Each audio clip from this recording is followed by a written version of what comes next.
Welcome to Brews and Boxing, episode 18, I think. 18? Yeah, seems like 18. How you boys doing tonight? I am Raider Live. Thank you for joining us. With me, as always, is Filthy Rich. Filthy Rich, how you doing? We're good over here. Yankees, Lakers. I had to mute him already. That might be a new record for the mute. And of course, with us as always is the judge, Jimmy James. Judge, how you doing? Yeah, like I said last week, man, a hell of a lot better until he started pouting all the Yankees and man. I had some technical issues earlier when we were trying to fix Richie's computer here, and as soon as we get it, Richie has to, or fix, he has to drop the Yankees on us and get muted right away. So, all right. Well, this week's show we're going to talk some news, and we're going to reveal our number 3 pound for pound of all time coming up. I'm very excited to talk about that. Gentlemen, if you're ready, let's get right into the news. Ring that bell. Ring it. All right. First thing we do in Brews and News, boys, is we pop a brew, and I've been staring at this beer for about an hour now, and I'm ready to get this thing up, ready to go. What do you got there? Totally naked. I do have to mention, shout out to our friend of the show, John from Egan, supplied the beer for me tonight. I have not tried this. We're going to try it here right now. Do your thing, Raider Live, as I crack this thing open. All right. Cheers. Cheers. I hope it has a story on the back of it. It does. I'm drinking from Insight Brewing here in Minneapolis, the Troll. I also wanted to tell you guys, I want to pick up Caleb Truex's new beer, that 8 count. I want to try that out on the show one of these weeks here. So, all right. That was good. I was waiting for that for a while. All right, let's get into the news here. First thing in the news I want to touch on here, boys, we've been all excited for this Lomachenko Teofimo Lopez fight. We said a couple weeks ago that this thing was in the can, and as soon as we say that, of course, it was cursed, because now Teofimo Lopez says he's not getting paid enough money. He was offered, I think it was $1.1 million. I don't know where he's going to get $1.1 million in any other fight that he's going to have, but it sounds like that fight may be off now. And the possible replacements they're talking about are Devin Haney or Felix Verdejo. First off, do you guys think the fight is? Do you think Teofimo is going to change his mind, or do you think it's going to be one of these replacements? And if it is one of the replacements, what do you guys think of the replacements? Either of them have a chance, or any of them going to put up a good fight? Rich, let's start with you.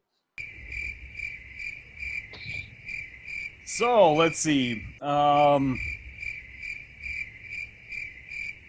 I'm going to say, because of that Yankees comment, James, let's start with you. You're a Lomachenko guy anyway, so let's bring that in there. We're going to punish Richie for this extended mute. I'm not going to put him back on mute, but that threw me off a bit. I mean, I don't think Lopez should be holding out. 1.2 mil is plenty of money, and he is obviously an up-and-comer. I don't think he deserves the same amount of money as Lomachenko personally. And he's been talking a lot of trash. So this is his fight to look, take your 1.2, take your fight. You believe you're going to whoop Lomachenko sideways. Your next fight after you whoop on Lomachenko that you're so confident on, you're going to make probably more than $3.5 million. Yeah, the rematch clause alone would probably be a 50-50 split, right? No, it'd be a pay-per-view in a heartbeat, but yeah. I don't know. I personally just don't think he should be holding out. Especially given to hold out, though. Do you think? Yeah, I do. I think at this point it was already made back in April. Now it was, I feel like it's been made like 4 times since then, and it's just. Well, Lopez said the other day that to tell the fans, don't worry, this fight's gonna happen. But what was it? Was that Bob Arum? Is he the Lomachenko? Who's Lomachenko's promoter? Is it Bob Arum? Both of them are Bob Arum. They're both Bob Arum. Oh, well then. Well, Bob Arum just seems like he's ready to move on. He's like, yeah, we told him that's what it is. Yeah, that's what it's going to be. Rich, what do you think? You're back off of mute. Oh, thank you, guys. Thank you. So I guess if I almost have to rank these guys in an order of which either I want to see or how great they are, blah, blah, blah. Here's what I got. Here's kind of where I'm going with this. I think at this point in Verdejo's career, he is almost like that gatekeeper. So I think Lomachenko should take a tune-up fight, and Verdejo is probably a good tune-up fight for him. I think he cleans the floor with all three of these guys, don't get me wrong, but I think Verdejo is probably the easiest fight out of the three. I think Devin Haney is probably the next tough one, and Devin Haney turns no one down. I think you can make the Devin Haney fight, but Devin Haney's been wanting to fight him for years. well, there you have it. I also think, why not Devin Haney and Lopez go at it? Have like a little tournament. There, you got four guys. Seed Lomachenko at number 1, Verdejo number 4, Lopez at number 2, Haney number 3, and just have them go at it. Because if Lopez can't get past Devin Haney, no one's going to care about that fight anymore. There's a lot of build-up to that fight. We all want to see it. But if Lopez has gone almost unchallenged other than the Comey fight, but let's see him get past Haney and let Haney and Lopez winner take Lomachenko. So again, I think Lomachenko beats all three of them, but give Lomachenko a little tune-up fight, a little gatekeeper fight, and I think that's Verdejo. So I think you might be overlooking Verdejo a little bit. Verdejo, he's got some power. He's a good fighter. I mean, he had that one. He's only got one loss, right? Yeah. He got knocked out by somebody like 4 or 5 fights ago. I can't remember, but it was like a shot. But you're saying Verdejo's the gatekeeper, man. He's only 27. Verdejo is good enough, but he is not. I don't think he's world class anymore. I think he was like this blue chip prospect that everyone wanted to see. Number one guy for a while, like the number one. Right. When he was like 22, 23 years old, I thought the world of him. I'm like, this is the guy. I'm going to keep my eye on this guy. I don't know what happened. The rest of the competition caught up. They may have passed him. I think he.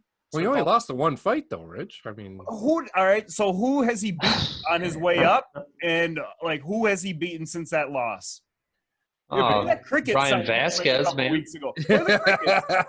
Nothing. There's nothing there. He has been untested, and good for him. But I think he's not beating Lomachenko. I don't think he beats Devin Haney, and I don't think he beats Lopez. So. When you put it in the perspective of those three guys, I don't think he beats any of them either. But I just don't think he's like.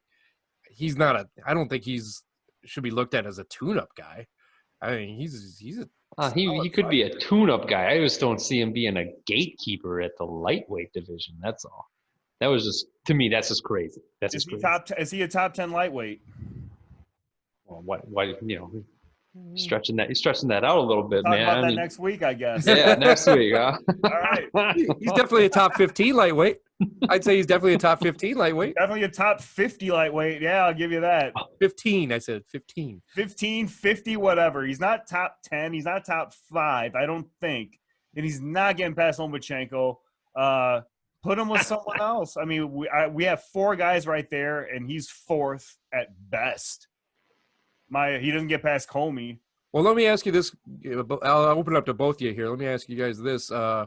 If Lopez turns down the fight now, like he tries, well, I'm going to wait until fans are back in the stands. Maybe he'll get more money then. That fight going to happen next year? Or are we getting to the point now where Lomachenko, how many fights he got left in him? 3, 4?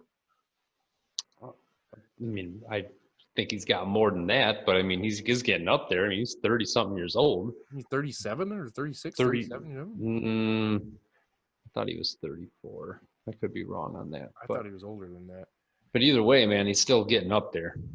He ain't no spring chicken. Yeah, he's protected his body this entire career, so I'm not too worried. He doesn't go too many rounds, all that stuff. I think Lomachenko's good for another few years. Fight 3 fights, maybe 4 fights a year. That's 12 fights in 3 years. Yeah, I mean, he's 400 amateur fights, man. He has 400 amateur fights. Come on, them amateur fights ain't nothing, man. Them are amateurs, man. I can go out there in the amateurs, man. Oh, there's an amateur fight that we're going to be talking about. I might get whooped up. I might get whooped up, but like amateur fights, it's not like they're 12-round fights. We're talking like 5 rounds, I believe, unless I'm wrong. You can look it up, but amateur fights aren't like these 12-round. They have headgear and there's all kinds of these weird rules. Amateur fights are real fights, but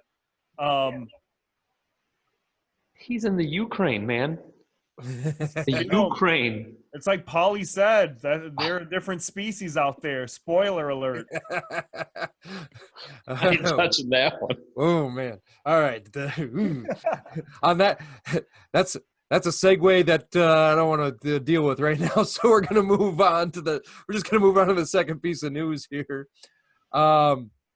Second piece of news I want to touch on is that Top Rank signed Efe Ajagba, who we filmed the show in Minneapolis, and he was a kind of a local legend of something that happened to him around here. I'll let you guys tell that story.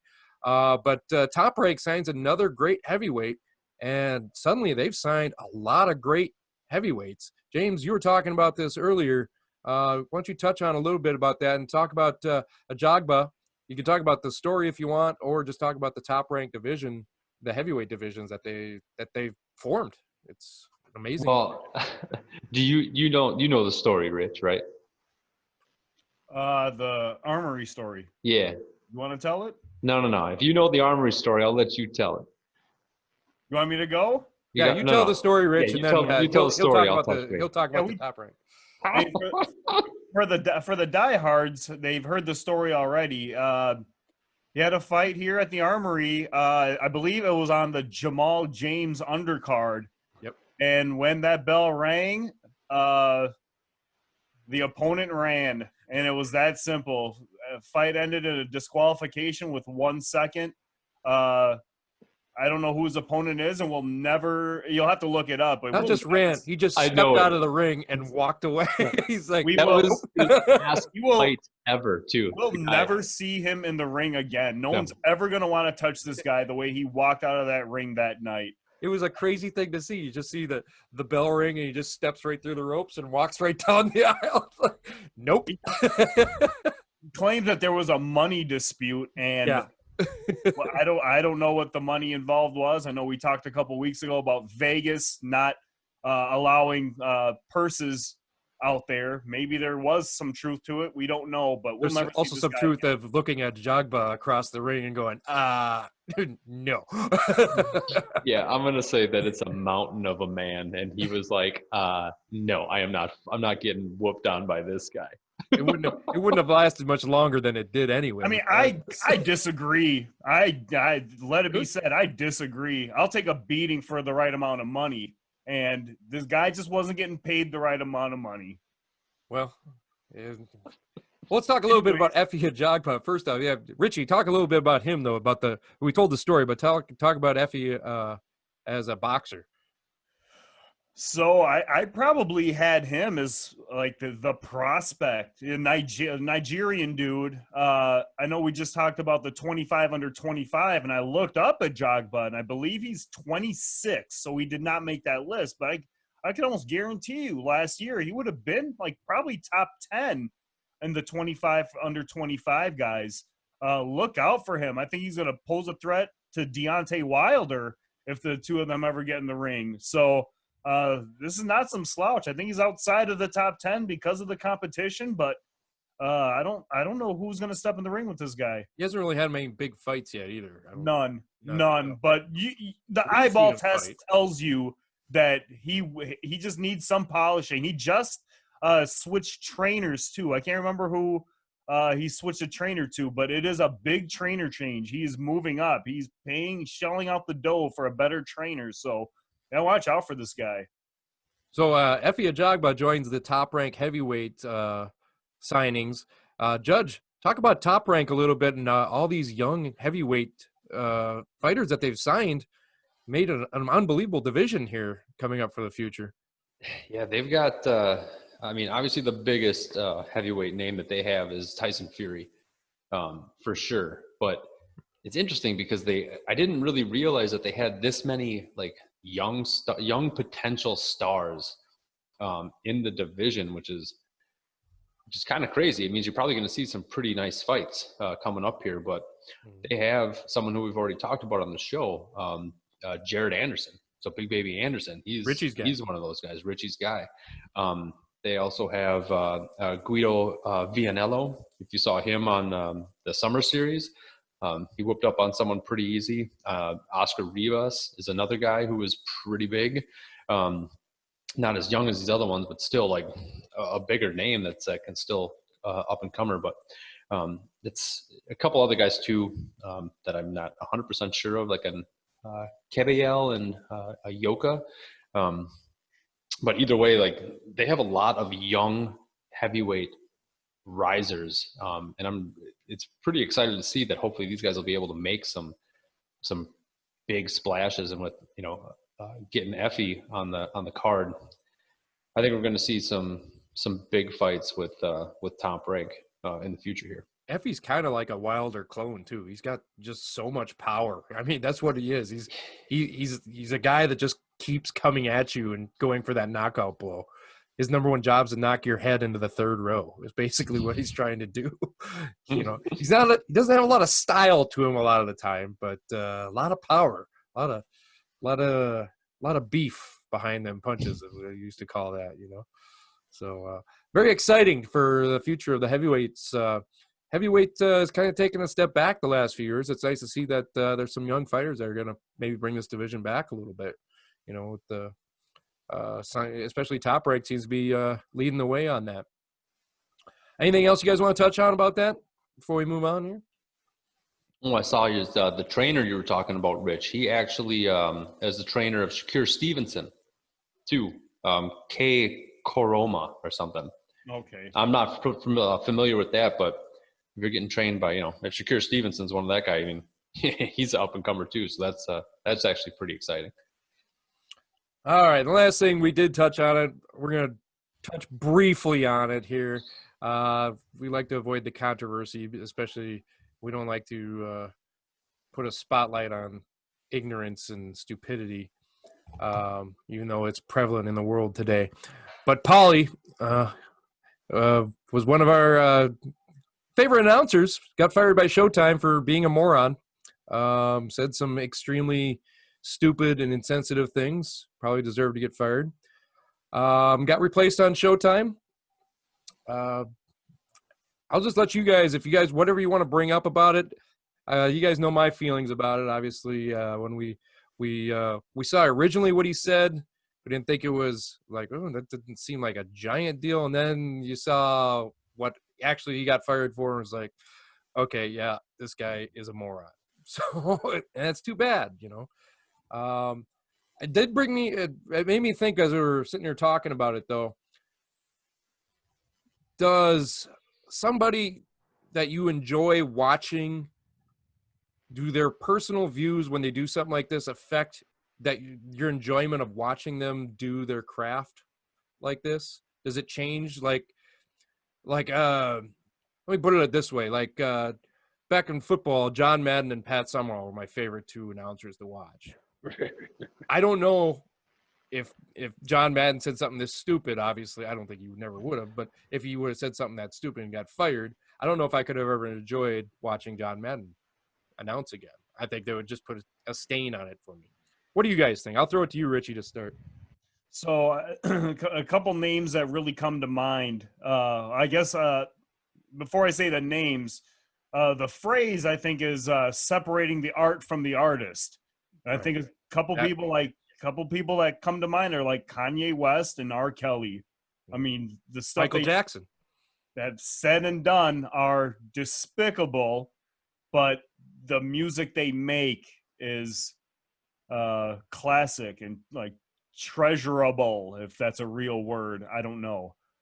Now, as far as like Paulie goes, can I separate his art, which is commentary, from his own personal views and stuff? I think in all cases, I can't. I don't think I've listened to Kanye since. I don't think I'll ever listen to R. Kelly again. And if an apology is made, I can accept an apology. I don't want to judge someone based on some silly comments, some ignorant comments, because ignorant just means to ignore. Once you study up on what you've been ignoring and you realize you were wrong and you apologize, that I am okay with that. So I'm not completely writing Paulie out for what he has done or what he has said. I don't know if I will miss him. He's been replaced by Abner Mares. I thought Mares did a great job on Saturday.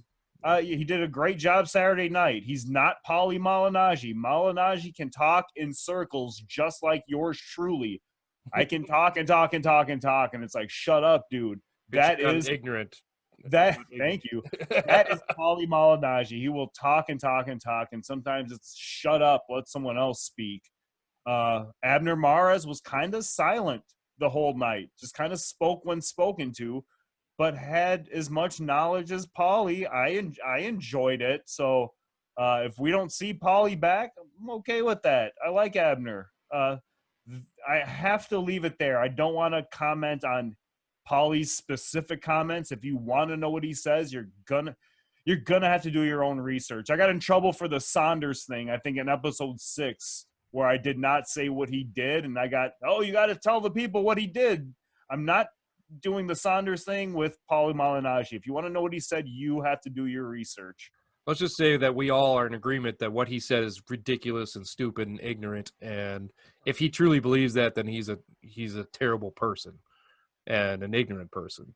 If he just doesn't know any better and he's not learned it, and as you said, he goes back and he learns enough to understand why what he said was so offensive and apologize, then maybe. But James, you have anything to say about it? Been kind of quiet over there. I mean, I agree. It's obviously it's tough to judge somebody on something they say once. If he takes accountability for it, accepts his mistake and moves forward from it, that's a positive. It's the only way you grow as a human. But he still said it, and it's still, just like you guys are saying, separate the art from the artist. Like, I'm never going to listen to an R. Kelly song ever again, or definitely if I hear one, I'm not going to think of it the same way, So it's I like the Chappelle versions better anyway. That's just truth. That's all that was. I know. But yeah, that's just unfortunate.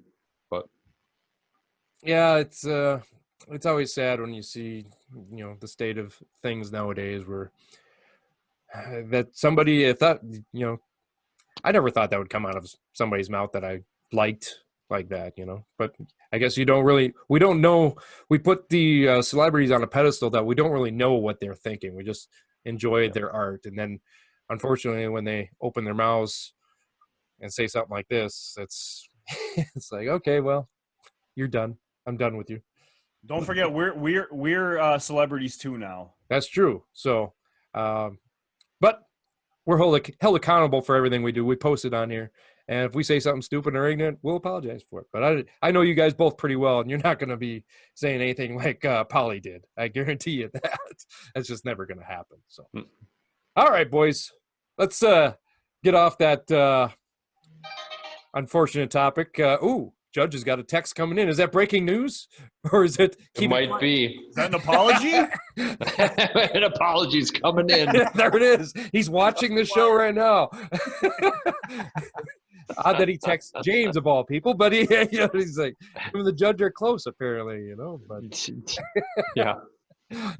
All right. Well, let's move on. If it's not breaking news, which I don't think it is, at 3:20 in the morning, let's move on to the Filthy Five. I say Filthy Five, but we know that's just the name of our segment because we've been revealing our pound-for-pound top 10 list of all time over the last few weeks since episode 15.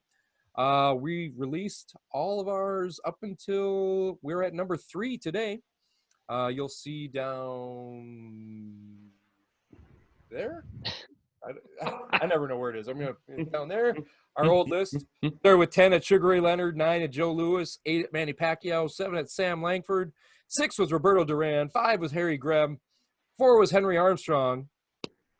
That was what we talked about last week. That was a fun talk. This week's going to be a lot more fun too, or maybe not a lot more fun, but a lot of fun too, because I'm very excited for this. Judge, you got your drum roll ready? Because here we go. Our number 3, pound for pound of all time, is... I got this drum roll solo. Willie Pep. Willie Pep. That's who we're talking about this week, Willie Pep. only true boxing fans know who Willie Pep is. Even he's from back in the day, way back in the day. Not too far, not as far as back as some of the other guys we've talked about. But there's a lot of great stories about Willie Pep. Let's start with you, Rich, about what you want to talk about Willie Pep. I'm just going to tell the rankings real fast. I had him at 3. James, you had him at 4. And Richie, you had him at 7. So there's a little bit of a disparity here. You had him a little lower than the rest of us did. But I know you know a lot about him because I learned about Willie Pep from you. Talking at the bars one night. He was telling me about Willie Pep. And then Judge told me things about Willie Pep. And then acquaintance of the show, Matt Seabach, told me some things about Willie Pep. And then I learned some things about Willie Pep too. So anyway, we'll start with you, Rich, about Willie Pep. And then we'll get into some of the statistical stuff with the Judge and some stories. So let's go ahead and start with you. What do you got about Willie Pep at number 3? I guess I have to explain myself. So I have him ranked at number 7. Part of the reason why I have him so low compared to you guys and a lot of websites and whoever else. When I think of pound for pound, I think of the climbing of the ranks. And with Willie Pep, he stayed at featherweight, I think, his entire career. Yep, he did. Yeah, I think 229 wins, 230 wins. It's kind of disputed. 229, 11-1 with 65 knockouts. He had a 26-year career spanning from 1940 to 1966. In boxing history, he holds records for most wins at 229 and rounds fought. He fought 1,956 rounds. That's crazy. Yeah, and that's 6,000 minutes in the ring. What is that, 600 hours in the ring? My math's probably wrong on that, but that's a long time in the ring. Yeah, and it's been said because he didn't have, I think, 65 knockouts. It's been said because he has so many rounds that he just didn't have the power to knock people out. But the truth is, his opponents have said that he hits really hard.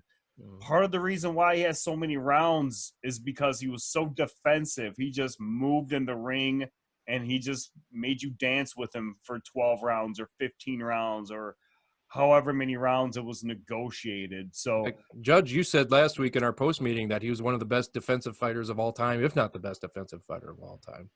Oh, I'll get to that. Oh, okay. I was trying to do what's called a segue in the business. Oh, I was using what Richie was saying so I could pass it back and forth. That's a host duty. I got you. My bad. I didn't pick up on that. A little slow on the uptake here. I'll tell you. So, yes, I do believe that he is one of the best defensive fighters of all time, if not the best. You're talking with like Pernell Whitaker, Tommy Logren, and even say it. I hate to say it. I don't want to hear it. Is Travis watching right now? Mayweather. All right, Floyd Mayweather Jr. You can't deny the talent. You can't. But one of the main reasons that I had Pep so high is because of his defense, just solely on that merit. The fact that he had so many fights, so little losses, and people just couldn't hit him, except for one. But I mean, it's easy to teach offense. It is not easy to teach defense. So this is why I had him so high on my list. And I mean, he actually was recorded saying that they call Ray Robinson the best fighter pound for pound. I'm the best fighter ounce per ounce. Which is pretty funny because he was a small dude. Oh, we have our first dough in here. Come on. But it's only, for those who don't understand the doughs, by the way, when we put a dough in there, it's because somebody dropped an F-bomb or something that they shouldn't have said. Because I've been asked before, what's that dough that you guys throw in the middle of there? It's because somebody slipped up and said something they shouldn't have on public television. You could just say that the judge slipped up. Well, no, Filthy Rich has had one or two doughs in his day, I think. Hey, I don't think so. Order in the court. I had one. Go on. I know I've had one or two, but anyway. But, I mean, it was just crazy. The one thing I'm going to talk about before I pass it on to you there, Raider, because I know you got a real fun story to talk about. I do. Was Pep.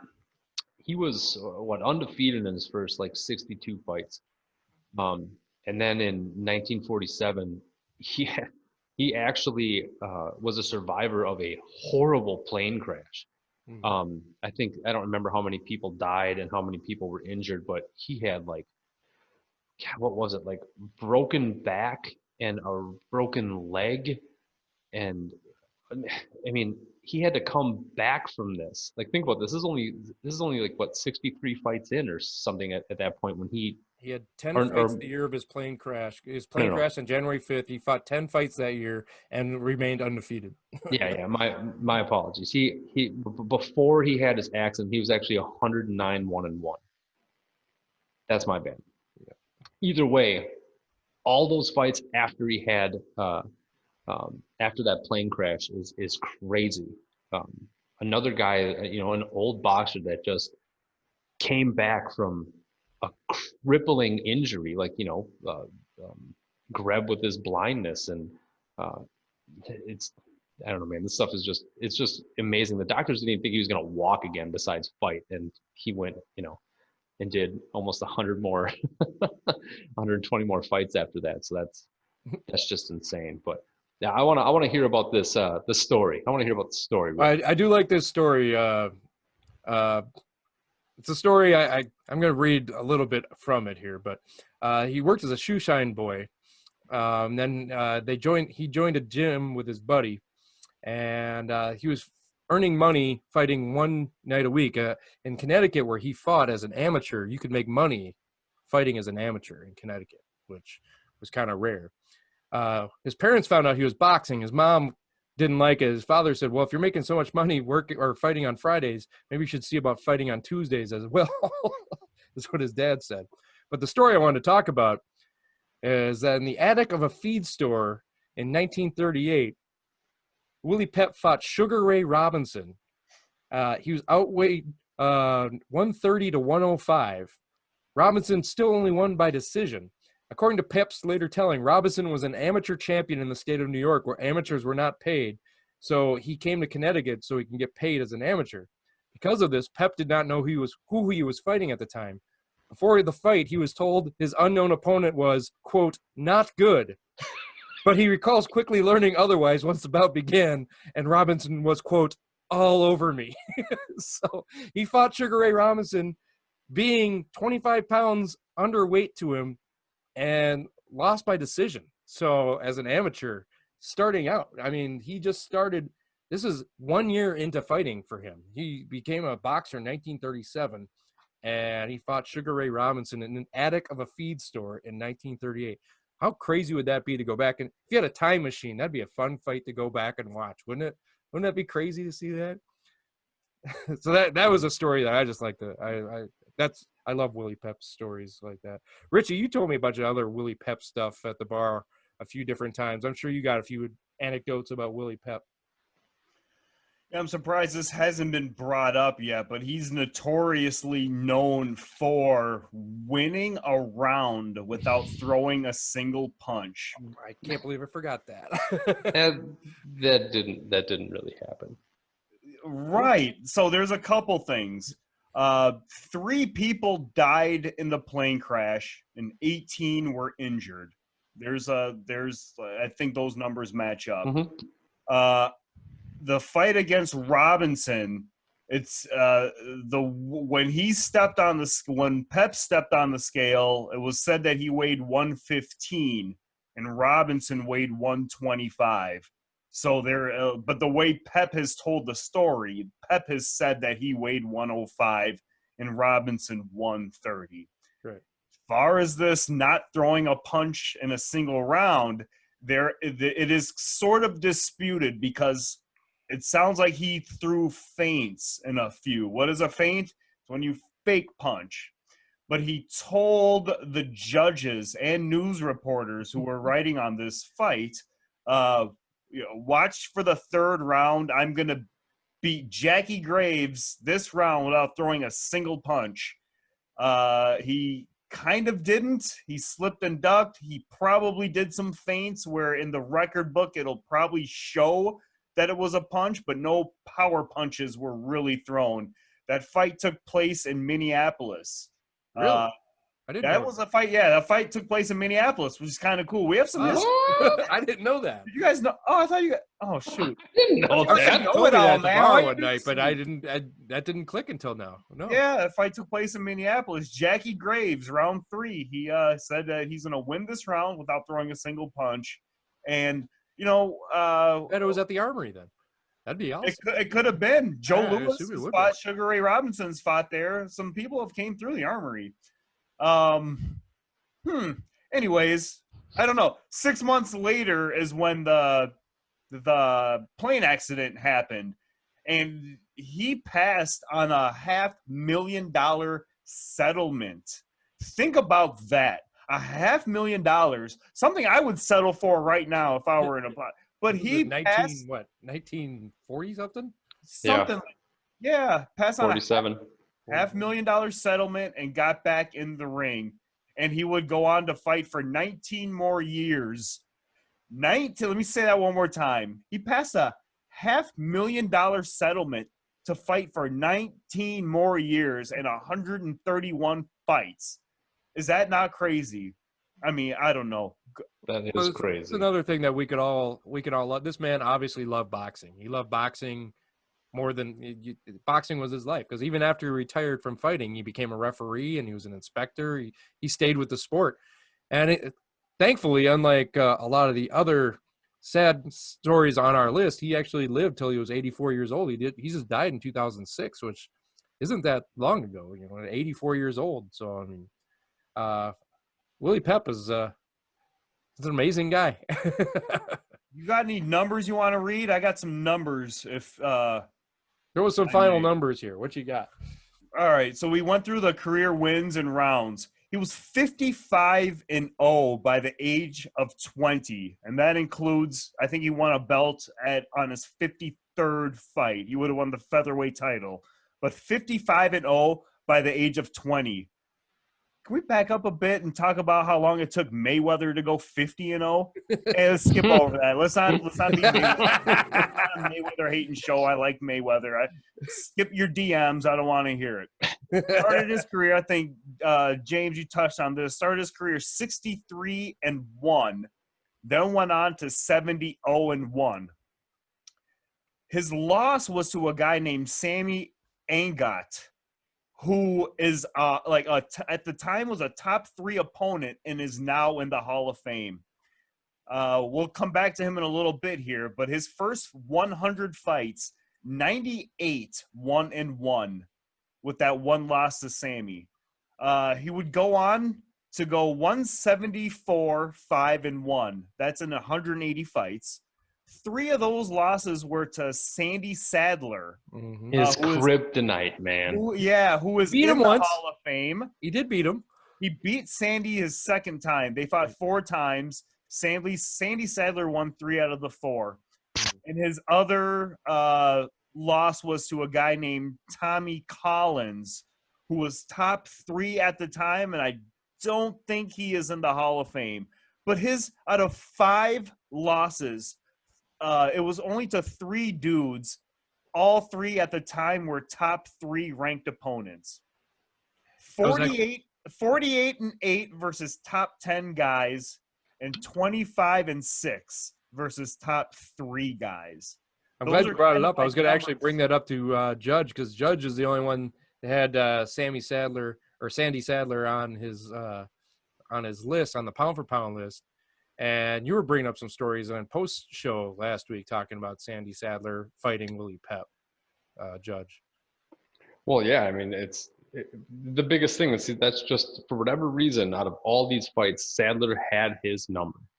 Yeah.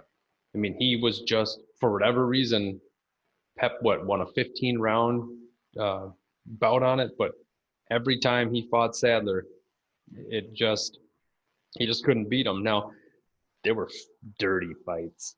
I mean, Sadler was not the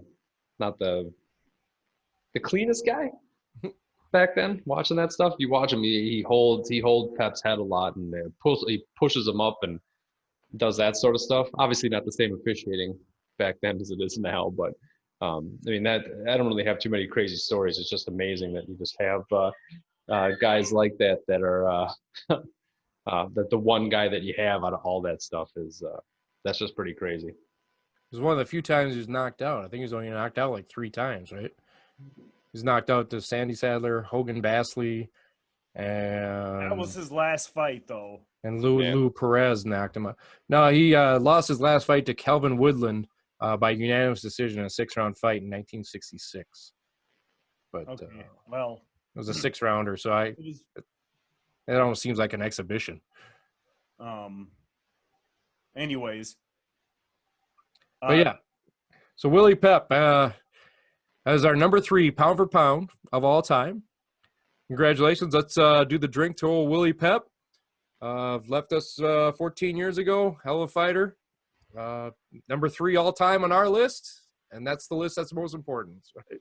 Cheers. Richie, you don't want to cheer to it, Willie Pep? I'm not done with Willie Pep. Oh, you're not done. Okay. I'm not done. Why, hang on. You got more. Okay. Willie Pep has I have a couple quotes I want to say because he was a funny dude. Forget about because he was a known like an almost comedian, a really funny stand-up dude. He has 2 quotes I have here that that kind of stand out. One of them was, he had the 6 wives who were housekeepers because after the divorces, they kept all 6 houses. This up. Finally, Willie Pep was asked who his most tenacious opponent was. He answered, "My 3rd ex-wife." Willie Pep, cheers to you, brother. I'll drink to that. All right. We got 2 left here, boys, in our pound for pound top 10 of all time. We've done 10 through 3 now. We're into our final 2 here next week. It'd be interesting to see. I'm very excited to talk about the one next week. You guys know who he is now. But tune in for that, everybody. You're going to enjoy it. And we're almost done with that list. And then once we finish that list, we're going to start into our random segments a week. So that'll be pretty fun. All right, boys. That's our show for today. If you guys have any closing comments you want to do that don't pertain to the Yankees, so I don't have to mute anybody because Go Twins, still are in first place. John, thank you for the beer. I really appreciate it. Shout out to 2 legends we lost this week. We lost Nasir Richardson, trainer, boxer. We love you. And very importantly, and just as importantly, boy, I'm drawing a blank. John Lewis, Congressman John Lewis. I believe he's congressman. We lost him this week. Legend, a hero and a legend. You will be missed. Cheers to you guys. That's no Yankees, no Lakers for me tonight. Them guys. John, Mike, and our 2 guys we lost. I just got one thing. If you didn't know Willie Pep's real name, Guillermo Papaleo. It might have. That was the guy from Vegas Vacation, right, Mr. Yeah. Papa Giorgio? Exactly. That's you take a picture. It's Guillermo Papaleo. There you go. Yeah, Guillermo Papaleo from Yuma. All right. Thank you, everybody, for joining us. If you haven't done, please do like this video. It really helps. Subscribe to the show. We're advertising all over the place, so I know if you came to this show that you like boxing because it's in your profile. So tell all your boxing friends to check this show out. We work very hard on this. We film it every Thursday night, and then it's uploaded on Friday. So we are as up to date as we can. And since I'm starting to slur because the beer's really hitting me, I'm going to wrap it up. So I'm Raider Live for Filthy Rich and Judge Jimmy James. We will see you guys next week.